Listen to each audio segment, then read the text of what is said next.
Uh, Hello everyone, my name is Peter and we are back for round two, and I have Martin again with me.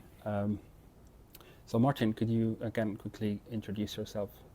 My name is Martin. I'm from a company called Red Line, and we produce alchemical products. And I'm also a magician, and besides an alchemist, I had to learn that first, and an inventor. So that's what I am. And your studies or your practices in magic started around 30 years ago. You've been practicing. Well, I've always been interested in it, yeah. And then I read this book when I was like 18 or 17 by Ophiel, The Art and Practice of Astral Projection, and it kind of gave me a kind of a longing or desire to know more about magic. And so, like, yeah, it's been 30 years, maybe 40 years, learning step by step about spirituality. And then along came the New Age movement. And that was a revelation back in the early 90s, about the Louise L. Hay, You Can Heal Your Life, and all of this kind of stuff. But I felt it was not right. It was not the right information. I thought I didn't agree with it, because they were saying things like, you can, wish for a Rolls Royce as easily as a cup of tea. The Rolls Royce is more difficult because it's only in your perception, and that's complete claptrap. Yes. It's complete claptrap, because if you wish for a gold-plated Rolls Royce, well, the universe will get you one, but it's going to have to take time. First, the universe is going to have to find somebody that has a gold Rolls Royce and is willing to gold plate it for you. And so, like, getting a cup of coffee is a lot easier than getting a gold plated Rolls Royce. So anyway, I knew there was these inconsistencies in this new thought movement. And I started looking for more information, looking at hundreds of old magical books, and I eventually came across, Hermetic Magic, and started practicing that. So I've been practicing that for about 2 decades. And then I went into alchemy in about 2017. Okay, so up until 2017, you didn't know much about alchemy. You were primarily a Hermetic magician, and not only a Hermetic magician, but also you practiced within the Christian tradition, right? Yeah. So, like, I had a lot of success with healing. With the magic, because I could heal from any distance. Anybody can do what I can do if they go and do through the training that I went through. They can perform the same amount of magic, and that's what Jesus said. He said, "These things I do, you can do, and more." That means that we can do more than Jesus. He said that. I didn't say it. He said we can do more than him. That's what he said, and it's in the Bible. So a lot of people. He said, "Have I not told ye are gods, one and all?" So, but people don't believe that, even though they profess to be Christians.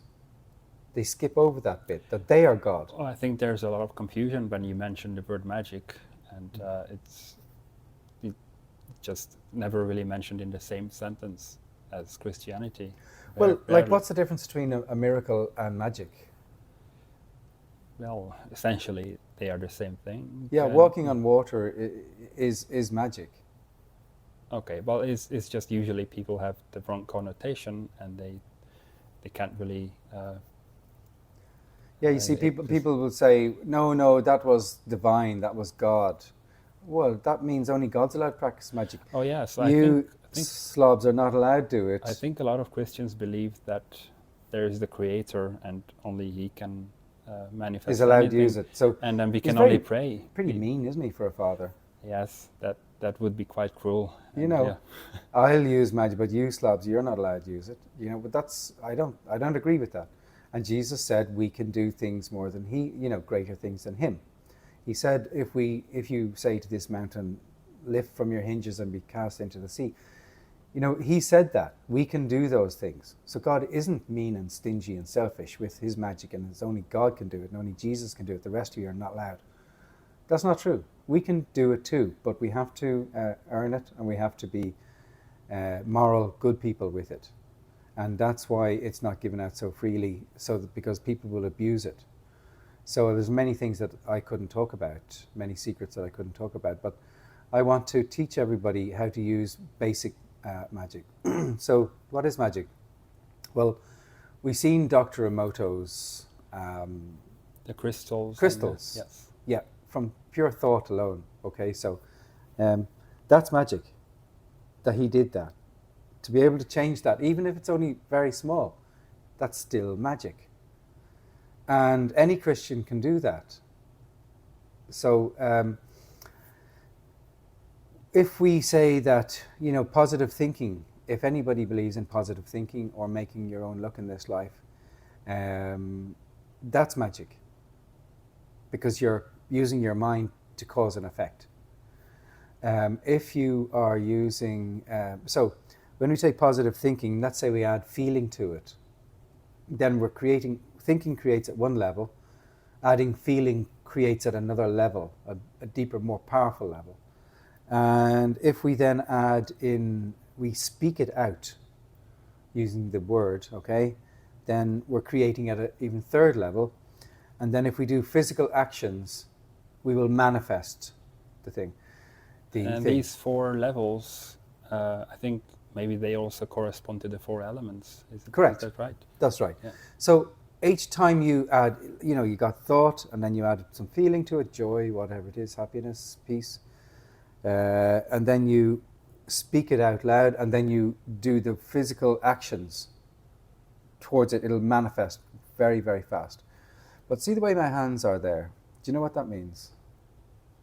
No, not really, no. Do you ever see pictures of the old saints? Oh yeah, I have seen this, yes. And they would have their fingers like this in the stained glass windows. Do you know why I can't recall what it means, but yes, it's familiar. It means as above, so below. Of course, yeah. These 2 fingers are pointing to heaven, and these 2 fingers are pointing to below, which is a Hermetic axiom from Hermes Trismegistus. As above, so below was from him. I think he's an Egyptian priest thousands of years ago. So magic existed long before Christianity. Jesus used magic, and it's depicted in all the saints, many of the saints' pictures. And the nimbus, or the halo that saints have, you know, depicted around them, is a representation of their spiritual evolution. Their astral body is purified so that it shines. If you could see their spiritual body, their astral body, it would be like a shining sun compared to other people. So that's why it's depicted as this halo. So the astral body is well known in Christian circles. And so what alchemy does is we heal the emotional or astral body, or in effect we heal the halo.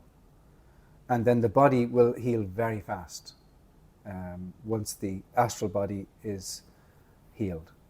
Oh, so as above, so below, it trickles down to the physical, but the other way doesn't really work. As below, so above. It does. Yeah, it does. Yeah. If you create something below, it will manifest up the planes. It has to. Okay, but it's a lot less effective. Sometimes it depends what you're doing. It can be very much more powerful. Manifesting, or depending on what operation you want to accomplish. If you want to affect the higher planes, you could create something down here first. Is there a hierarchy between these? What exactly is the order of these planes? I think I could look it up, but well, do you ever, whenever you're going to sleep at night and you hear you're half in and half out of sleep and you hear a noise, and you jump like that there, but it almost feels like you're jumping into your body, doesn't it? Doesn't it? It's almost like it's like you jump back into your body. That's your etheric or dream body or your astral body.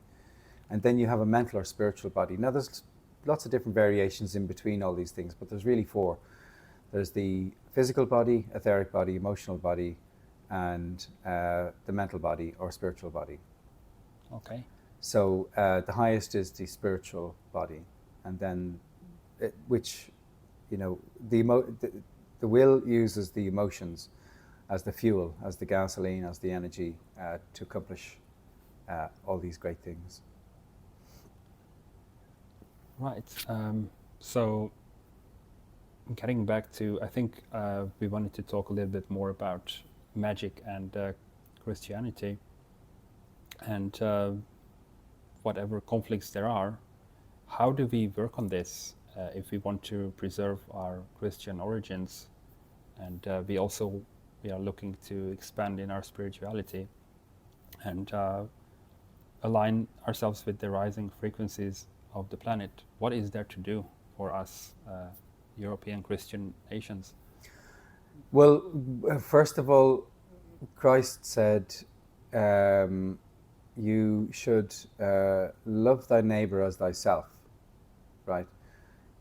What I'm teaching about is the inner alchemy. What Christ was talking about was the outer alchemy.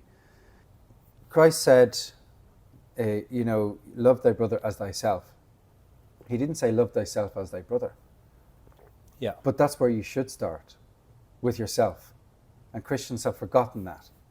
And when you're over compassionate to somebody else, you're not loving yourself. So our compassion, our great compassion, has been weaponized and used against us because this is on a collective level. Yeah, we are hated. Christians are hated in the world by nearly everybody, I think. It seems to be. They're jealous. Even themselves. Even themselves. They're jealous. And because Christians have, what haven't Christians, without Christians, what would the world look like? We'd have no fiber optic cables. We'd have no airplanes, engines, telephones, cars. We'd have nothing like Thousands of inventions. Thousands of inventions, that other nations and cultures have not in any way done. People might point to China, and I say no, they copied everything from us and are still copying to this day. So as Christians, we need to learn to love ourselves, and that means not be over compassionate, because over compassionate is self-hate. Because you hate yourself, you're giving everything away, and that's not right. And God the Father does not want us to give everything away. Our precious culture, our precious Christian thing destroyed.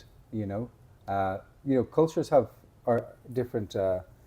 Different cultures have different effects, and every culture is wonderful in its own way. But you can't mix them all up into a soup, because the thing about that is part of God's work is that He's always a specialist. Everything is a specialist at something, and not just if we combined all plants together somehow genetically modified them, that it's now just one plant and it's everything. Well, they are mixing plants into yeah, but imagine you combined all the plants into all the genes and the genetics of into one weird plant, and that's all we grew. It has no special. It wouldn't be good at anything, actually. Mm-hmm. It would be a little bit good at this and a little bit good at producing flowers and nectar, but not really a specialist at it. So we can't mix cultures like that. That's cultural genocide and demographic genocide. Yes, and can see it. Yeah, it's nothing against the other cultures. It's just that we have we deserve our own unique blend, our own unique thing, and they deserve their own unique culture too. But Christians are too compassionate, and they need to start to stand up for themselves. Even though they have not fully, but mostly completely forsaken Christianity as a religion. We are culturally Christian, but to be honest, I don't know anyone amongst my friends who go to church, maybe once or twice a year. No, but you're good to each other. Yes. You're helpful to each other. So you're Christian towards each other. Okay, I understand that. So it's influence in that way, and it isn't really important to go to church and to even confession. It doesn't make sense to me. Confession. Did Christ say that we should confess to another man? No, I don't think He said that. I don't think He said. Who said that then? No idea. It just came into the Bible somehow, right? Somehow somebody put it in there for nefarious reasons, probably. Oh yeah. So let's talk about what else in the Bible is perhaps not completely accurate, because I don't think it is surprising to. It's not a very crazy thing to say that the Bible must have been manipulated over the centuries. What do you know about this? Well, first of all, the Gospels were written 30 years after he died. Now, think back 30 years and try to remember whenever you had a conversation with someone, and what did they say? So it's very difficult to. They're not computers. These John, Mark, and Luke, and they were going on what they remembered and also what other people told them, because sometimes they weren't actually at the event themselves. They were told information. So it's sometimes, in some cases, secondhand information, which is fine. It was really fabulous information. But, as regards errors in the Bible and so on, maybe there are some, I'm not sure. I think that some references were taken out to karma. So Christ talked about, as you sow, so shall you reap. That's karma. Mm-hmm. Whenever you plant something, it was at the whirlwind. If you sow the whirlwind, you'll reap the whirlwind, whatever it is. But that's a reference to karma, whereby what you do, what you give out, you get back. It's like we're in a circle, and everything we do to that circle comes back to us. We're doing it really on ourselves. So we want to protect the Christian culture and from being washed away. That's really important. And now is time for the Christian. It's gone its furthest road it can. We want to hold those precious teachings of Jesus and bring it to a new level. And because we weren't ready for how to do magic then, but God the Father believes that we are ready now to use magic in our lives. And I'm one of the people here who's been encouraged to talk about and teach magic. Because you know how to do it the right way. Yeah. It's just as dangerous as alchemy if it's not in the right hands. Yeah, absolutely. But on the magic that I'll be teaching, the really inner stuff, I won't be teaching to the public. Okay. Yeah.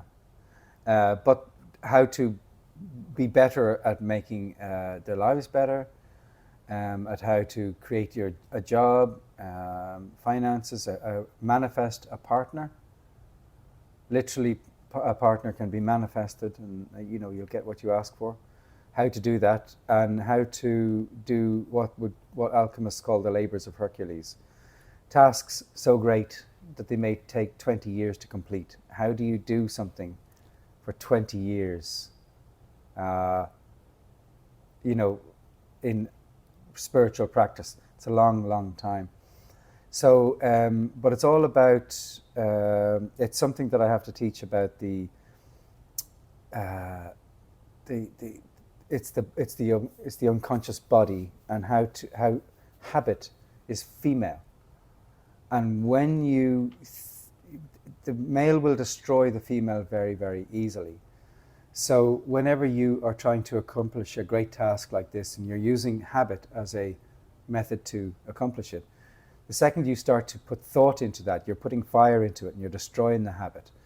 The how, why, where, when, with who, how is it going to work, why is it going to work, with who is it going to work, when is it going to work, when is it going to work, when is it going to work.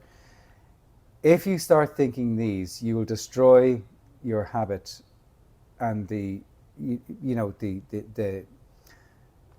spiritual exercises needed to evolve. But people can start using this magic straight away, and whatever they're doing, they'll get 5 times more power in their lives now. And once you manifest something now, you need faith at the beginning, right? But after you have faith, after you've accomplish something, you move. The next stage after faith is knowing. Okay, so like I created a silver bar through positive thinking and feeling and physicality and using the word, and I know I created that bar. And then I created a second bar. Which is a lot easier. Yeah, because now I don't need faith anymore. Okay. I know what that takes to do that. I know how long it takes to do that, what level of effort is required for me to get that. And so whenever I go for the third or fourth or fifth bar, I know how to do it. So you know you don't have to have faith anymore. Now you know you can do it. Okay, so it's easy to say that you have faith, but Faith at the beginning, you have to have a little What- bit of faith. Fake it until you make it, as they say. so what do you do when you're thinking and then you have these thoughts come up and they sabotage your manifestation? That it's not possible. Like subconsciously you think that it isn't possible. How do you override that? Do you just keep knocking? Why did you think it was impossible? No one has ever demonstrated it, and the entirety of science is built on. So you're told Yes. it. I was told. Yeah. Yeah. So untell yourself. You're programmed. So Okay, just so I'll unprogram just yourself. keep telling myself these auto-suggestions, and this works with everything, not just... Yeah, use just- feeling though, and try and mix it up a bit. So, if you say, something like, you have to really watch what you're doing as well. Like I remember giving out to my girlfriend one time in a supermarket. She was always picking the cheapest. And I Yes. said, poverty consciousness. Oh, yeah. Poverty consciousness. I'm buying this cheap thing because I can't. I'm making a what statement. I'm worth. Yeah. I'm making a statement to the universe. This is all I can afford. So it's about tuning your mind and altering your mind to thinking positively all the time about everything, and watching, being watchful, and being mindful of what you're thinking at any given time, because your mind is constantly creating, all the time. And this ties in with living in the moment, not in the past or the future. Always stay with what you're doing currently. If you do that, you'll hold on to your power, and you won't believe what will happen to you if you live in the moment for any length of time. Amazing. Yeah. And it's just a matter of practice. It's Yeah. keep practice in the living in the moment. And one trick that I used to do is I used to visualize bars of silver, stacking them, and I'd Did you Feel actually the- manifest a silver bar? plenty. Okay. And more than one, believe me. And I remember feeling the weight of it, and silver is a kind of a greasy metal. It's kind of like a kind of greasy feel to it, and it's not exactly. It is silver, but there's a slight sheen of gold to it because maybe it's a bit of patina on it. And then stacking it, and the sound. Silver makes a particular sound. If you get 2 silver bars, that's how you know that it's pure silver, because it'll ring. And then placing it and just doing all this in my mind every single night. And I did manifest the silver bars, and anybody can do that if they want. And is a gold bar more difficult to manifest? It's more expensive, Yes. right? Is it, So yes, it would be, yes, because I think gold is at 60,000 and silver is at like 1,000 at the moment. So what do you mean, a bar or an ounce? A bar, Yeah. yeah. I only know the ounce. I don't own any silver bars, only coins. And so when you say you manifest, that doesn't mean that it came out of thin air. You purchased it, or somebody gave it to you, or yeah, the money came to me to buy them. I see. Okay, now that makes sense. Yeah. In that way, it's kind of it goes without saying that it is easier to manifest than a gold bar, and but it is going to change. Don't you think that silver is going to be more sought after and more rare? Yeah, they've been manipulating the price of silver for a long, long time. Yeah, so they have completely flooded the market with paper silver, which is not backed with real silver, and then they can push down the price, and of course then they buy the physical on the other side. But exactly because of this, the physical supply is dried up, and it's just a matter of time, and it's going to explode once the manipulation is over. That's right. I think that's a good place to wrap it up here, and I can't wait to do another interview in the future. But I wanted to ask you if there's anything else that you wanted to share with the audience, and how can they follow your work if they want to. My website is c60redlion.com. We have hundreds of testimonials. We've healed many, many people, very, very sick people that the medical establishment has given up. There is an answer for all of you people, and all these ideas were given to me by Spirit, by God the Father. And He's the one that we should thank. And because I wouldn't have these products only for Him. And the guidance is great guidance. So if people want to have a look at what I'm doing, but there is an answer. If you get sick, we have an answer for you, and you don't need to worry anymore about that. Okay, so Martin, thank you. Thank you, Peter.